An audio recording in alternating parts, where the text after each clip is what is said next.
Today we're going to play a game.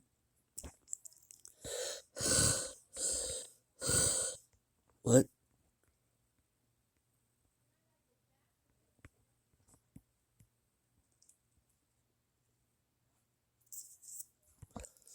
I'm going to play.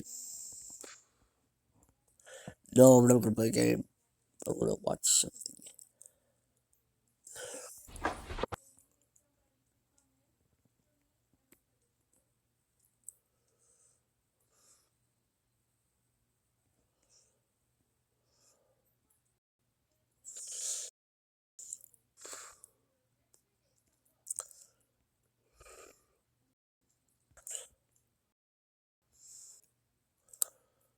Oh.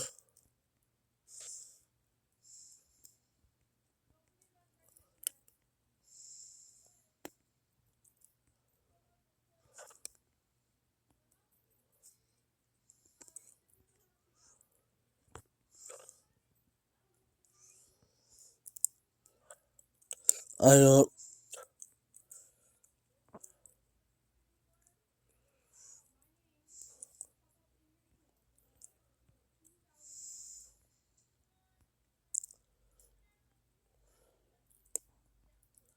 Brugly?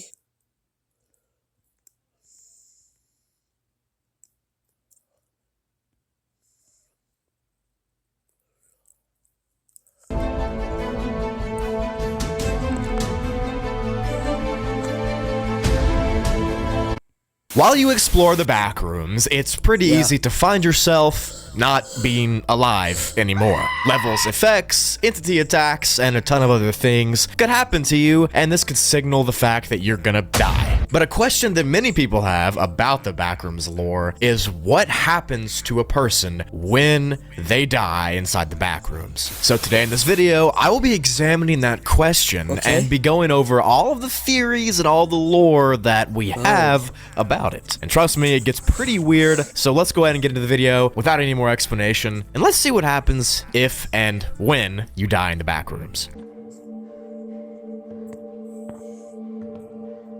So the answer to the question changes depending on who you ask. As with everything inside the backrooms lore, there's a million opinions. There are, however, several different theories on what actually happens to wanderers who end up meeting their fate in the various levels. There are 5 main theories, and I will be discussing each and every one of them in this video. The theories are the grave theory, the heaven theory, the purgatory theory, the lucid theory, and the hell theory. Like I just said, I will be getting into each and every one of those as we continue on through this video. Stick around for that. But before I get into them, I want you all to go down in the comments section below, and I want you to tell me what you think happens when you actually die inside the backrooms. I'm interested to see what kind of theories you have, but without any more yapping, let's go ahead and get into each of them.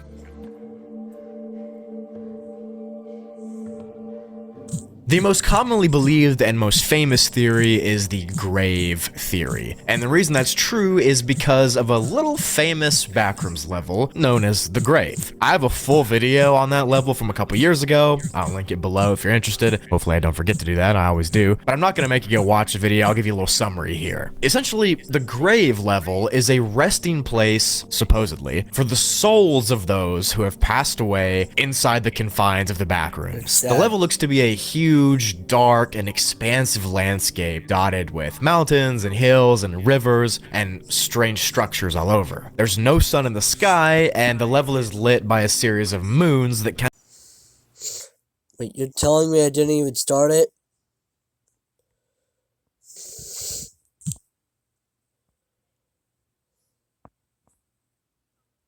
Stick around for that. But before I get into them, I want you all to go down. Is the landscape full of gravestones that's scattered throughout. There's headstones.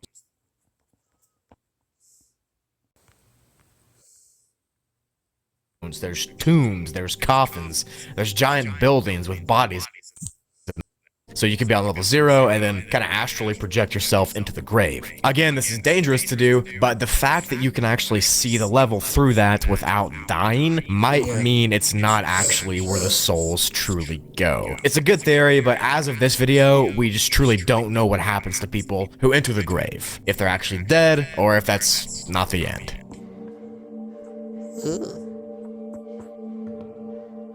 The next theory is the heaven theory, which basically revolves around another level that's pretty famous with a very creative name called heaven. The level takes place somewhere up in the sky among the never-ending clouds and windowscapes of this level. It's very unexplored and really not much is known about it, but those who go there say they have this feeling of exuberance while exploring. It's as if they're ascending into a higher level of being. They feel alive.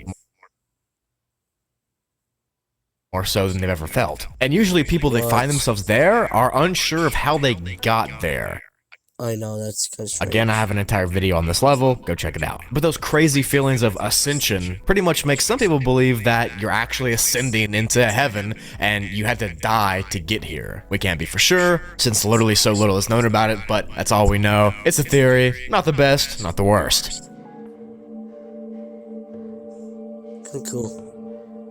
The purgatory and the hell theories are where things get pretty interesting, because these two theories are unlike the rest. The rest of the theories pretty much say that one level in the backrooms is where you go to if you die inside of it, like the grave or heaven. But these two theories, purgatory and hell, say that the backrooms as a whole, the backrooms itself, is actually purgatory or hell, and that each level of the backrooms is just a different layer of those explorable places. Now, these theories actually make a little bit of sense if you've ever read the Divine Comedy written by Dante. Go check out Wendigoon's video if you haven't, it's a banger. But essentially, Dante describes there to be different layers of consciousness after we die. There's purgatory, there's paradise, and there's the inferno, which is hell. And that as humans, you can traverse between these different levels of the afterlife over time. You can start in purgatory, you can go back down to the inferno, you can make your way back up to purgatory and ascend all the way back up to paradise. It takes thousands of years to do this, and it's really hard, but what if that's how the backrooms works? What if the halls and the levels and the effects and everything that I discuss in this channel, this entire channel stuff, what if that is what the afterlife is, and the human souls that wander through the backrooms are just destined to explore and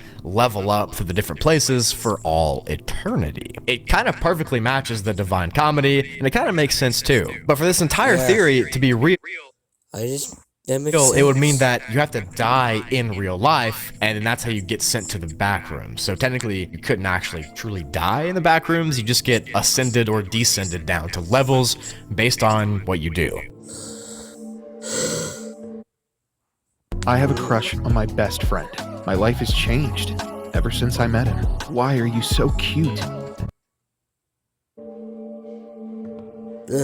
The last theory that I will be discussing is the lucid theory. The only way to access the actual backrooms is by lucid dreaming, or becoming aware, becoming sentient of your dream, and controlling your dream while you're dreaming. And by doing that, you can access the backrooms in all its levels. Some say this happens between the hours of 2 a.m. to 3 a.m., some say it's 1 to 2, we just don't know. But if that's true, and you died in this lucid dream, then you would just wake up the next morning and be fine, because you're just dreaming. Typically, dreams don't affect your physical body, so if you ran into an entity in the backrooms and you got eaten alive by it, you would just wake up like nothing ever happened. I saved this theory for last because it's kind of the lamest theory, but it's also up there with probably the most realistic part. If you die in the backrooms, nothing actually happens to your soul. So those are all the main theories on what most people in the fandom believe that happens if you die inside the backrooms. But just like most things inside this niche, we truly don't have a firm answer. There's not one theory that's more right or more wrong than the other. They're all up for debate. They're all there. The general consensus is that if the backrooms was real and you were trapped inside of it and you died, your soul would simply be trapped inside of one of the levels that I mentioned today, like the grave or heaven or something else. But that all changes when you think that the backrooms actually is not real and that it can only be accessed by lucid dreaming, or even if you go with the Divine Comedy angle and say that the only way to explore there is to actually die in real life. It's crazy, it's wild, none of it's real, but who cares? Let me know down in the comments what you think is the theory, or if you agree with any theory I mentioned today, or if I missed a theory. Just let me know. That's kind of cool. So...